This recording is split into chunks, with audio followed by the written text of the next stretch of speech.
সম্মানিত জনতা, আজকে দিকে থাকাই শুধু কোন ধর্ষণ, চিন্তায় রাহাজানি, মারামারি, কাটাকাটি যে ইতিহাস এই 54 বছরে আজ পর্যন্ত শেষ হয় নাই। এই যে স্বাধীনতার পরে এই 54 বছরে এক সরকার ক্ষমতায় ছিল, আরেক সরকার ক্ষমতায় আছে। বিভিন্ন সরকারের শাসন এবং শোষণ দুটোই আমরা উপভোগ করেছি, ঠিক না বেঠিক ভাইয়েরা আমার? কিন্তু যে উদ্দেশ্যটাকে সামনে রেখে এই দেশ স্বাধীন হয়েছিল, স্বাধীনতার সেই সুফল এই দেশের মানুষ উপভোগ করতে পারে নাই। আমরা দেখেছি, আমাদের শুধু তাকাই, যেদিকে তাকাই শুধু মারামারি, কাটাকাটি, হানাহানি এবং রাহাজানি সহ খুন, দর্শন, চিন্তায় রাহাজানি, এমনকি কোনো অপরাধ নাই আজকে বাংলার জমিনে সংগঠিত হয় না। এই অবস্থা থেকে কি আমরা উত্তরণ চাই? আমরা কি দেশে শান্তি চাই? আমরা কি আমাদের নিরাপত্তা চাই? আমরা কি আমাদের জালমনের নিরাপত্তা চাই কি চাই না ভাইয়ের আমার? তাহলে যদি আমরা আমাদের নিরাপত্তা চাই, আমরা যদি দেশের সাথে শান্তি এবং স্থিতিশীলতা চাই, তাহলে অবশ্যই আমাদেরকে এমন একজন নেতাকে নেতৃত্ব ভেবে নিতে হবে।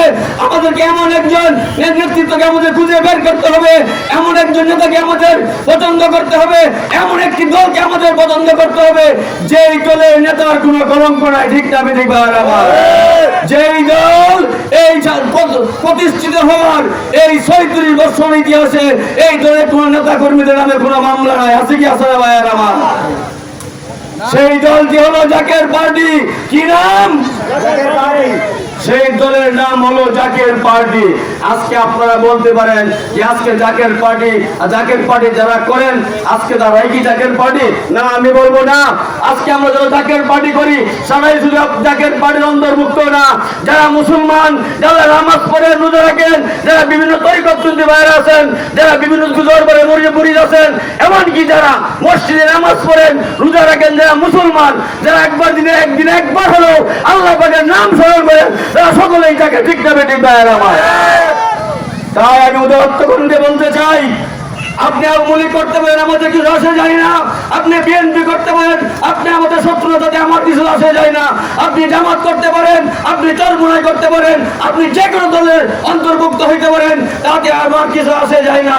কিন্তু আমি বলবো আপনারা সবাই জাগেন, যেহেতু আপনারা আল্লাহকে স্মরণ করেন, জিকির করণকারীদের দল হলো জাকের পার্টি। সেই বিধায়ক যারা সকলে আছেন সকলেই জাকের পার্টির অন্তর্ভুক্ত, ঠিক না বেঠিক?